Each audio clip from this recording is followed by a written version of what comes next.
CGP party के जो founder है अभिजीत दीपके, उनके अगेंस्ट आज मैंने दिल्ली डीसीपी सर को रिटर्न कंप्लेंट फाइल करी है, क्योंकि मेरे ऊपर, मैं ऐसा इंसान हूँ सर कि मैं खुद उस चीज़ का प्रूफ लेके आया हूँ। मेरे ऊपर अभिजीत दीपके के लोगों ने अटैक किया, पुणे में मेरे ऊपर अटैक हुआ, औरंगाबाद में मेरे ऊपर अटैक हुआ। ऑलरेडी 2 केस उसके लिए फाइल हैं और मैं चाहता हूँ दिल्ली पुलिस इमीडिएटली अभिजीत दीपके को अरेस्ट करे। मैं दिल्ली पुलिस से फिर से रिक्वेस्ट कर रहा हूँ सर, अभिजीत दीपके को मैंने रिटर्न कंप्लेंट दी है, प्लीज़ उसको इमीडिएटली अरेस्ट करें। Social media influencer Faizan Ansari এবার সরাসরি বড় পদক্ষেপ নিলেন।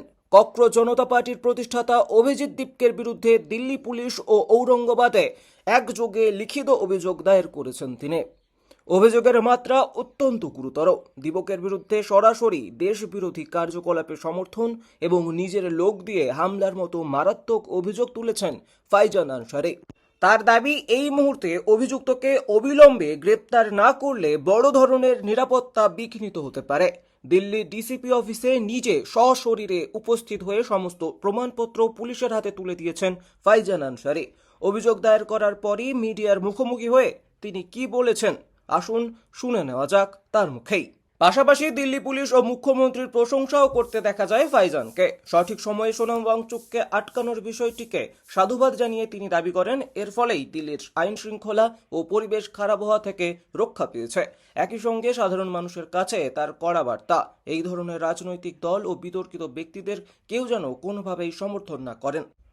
রাজনৈতিক অঙ্গনে এই হাই ভোল্টেজ অভিযোগের পর এখন দেখার বিষয় দিল্লি পুলিশ ও প্রশাসন এই ঘটনায় ঠিক কী পদক্ষেপ গ্রহণ করে। टाइम्स नाउ खबर। सीजीपी पार्टी के जो फाउंडर है अभिजीत दीपके, उनके अगेंस्ट आज मैंने दिल्ली डीसीपी सर को रिटर्न कंप्लेंट फाइल करी है, क्योंकि मेरे ऊपर, मैं ऐसा इंसान हूँ सर कि मैं खुद उस चीज़ का प्रूफ लेके आया हूँ। मेरे ऊपर अभिजीत दीपके के लोगों ने अटैक किया, पुणे में मेरे ऊपर अटैक हुआ, औरंगाबाद में मेरे ऊपर अटैक हुआ। ऑलरेडी 2 केस उसके लिए फाइल हैं और मैं चाहता हूँ दिल्ली पुलिस इमीडिएटली अभिजीत दीपके को अरेस्ट करे। मैं दिल्ली पुलिस से फिर से रिक्वेस्ट कर रहा हूँ सर, अभिजीत दीपके को मैंने रिटर्न कंप्लेंट दी है, प्लीज़ उसको इमीडिएटली अरेस्ट करें। Social media influencer Faizan Ansari এবার সরাসরি বড় পদক্ষেপ নিলেন। ককরোচ জনতা পার্টির প্রতিষ্ঠাতা অভিজিৎ দীপকের বিরুদ্ধে দিল্লি পুলিশ ও ঔরঙ্গাবাদে একযোগে লিখিত অভিযোগ দায়ের করেছেন তিনি। অভিযোগের মাত্রা অত্যন্ত গুরুতর। দীপকের বিরুদ্ধে সরাসরি দেশবিরোধী কার্যকলাপে সমর্থন এবং নিজের লোক দিয়ে হামলার মতো মারাত্মক অভিযোগ তুলেছেন ফাইজান আনসারি। তার দাবি, এই মুহূর্তে অভিযুক্তকে অবিলম্বে গ্রেপ্তার না করলে বড় ধরনের নিরাপত্তা বিঘ্নিত হতে পারে। দিল্লি ডিসিপি অফিসে নিজে সশরীরে উপস্থিত হয়ে সমস্ত প্রমাণপত্র পুলিশের হাতে তুলে দিয়েছেন ফাইজান আনসারি।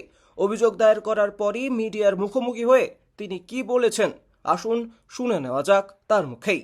পাশাপাশি দিল্লি পুলিশ ও মুখ্যমন্ত্রীর প্রশংসাও করতে দেখা যায় ফাইজানকে। সঠিক সময়ে সোনাম ওয়াংচুককে আটকানোর বিষয়টিকে সাধুবাদ জানিয়ে তিনি দাবি করেন, এর ফলেই দিল্লির আইন শৃঙ্খলা ও পরিবেশ খারাপ হওয়া থেকে রক্ষা পেয়েছে।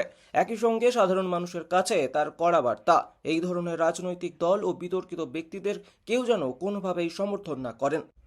রাজনৈতিক অঙ্গনে এই হাই ভোল্টেজ অভিযোগের পর এখন দেখার বিষয় দিল্লি পুলিশ ও প্রশাসন এই ঘটনায় ঠিক কী পদক্ষেপ গ্রহণ করে। টাইমস নাও খবর।